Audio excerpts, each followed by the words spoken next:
At the edge of a dusty little town called Elmsworth, where the trains rarely whistled and life moved a bit slower, lived a young man named Theo Miller.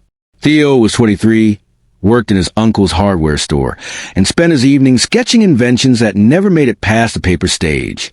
The townspeople saw him as a dreamer, polite, shy, and always lost in his head. Theo had talent. He could fix anything, from a broken clock to a rusted-out tractor. But he never chased anything beyond the town's border.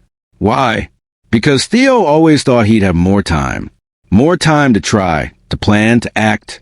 One day, he'd say to himself, just not today, but life, as it does, was preparing to teach him a lesson.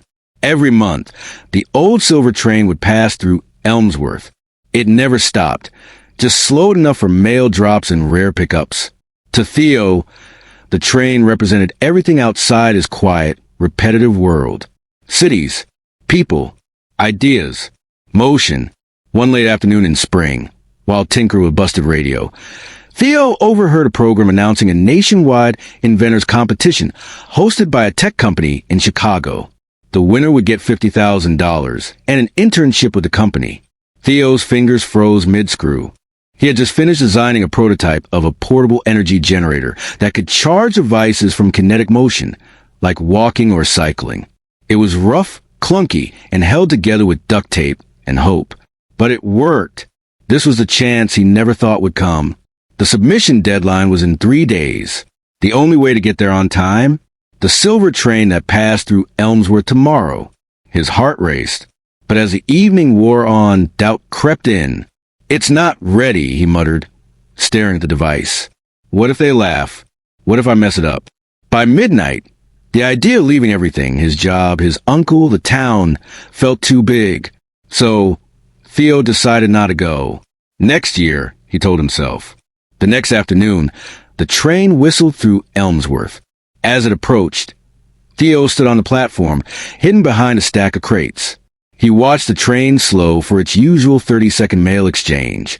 A tall young woman in a red coat sprinted alongside the train, leapt up, and grabbed a handrail. In one swift motion, she climbed aboard. The train picked up speed and vanished into the horizon. Theo stood frozen. That night, he couldn't sleep. He kept replaying the moment. The woman's leap, the wind, the speed. He realized something gut-punching. She didn't hesitate. Weeks passed.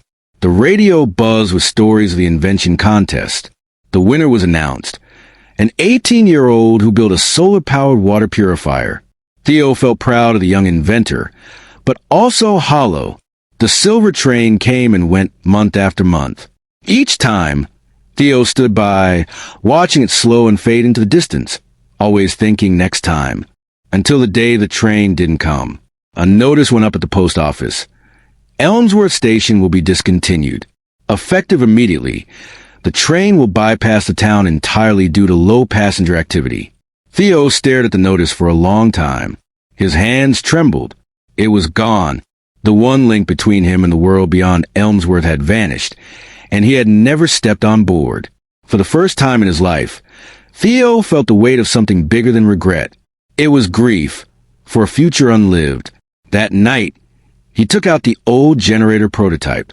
He dusted it off, rewired a few parts, and tightened every screw. He stayed up until the sun painted gold on his bedroom wall.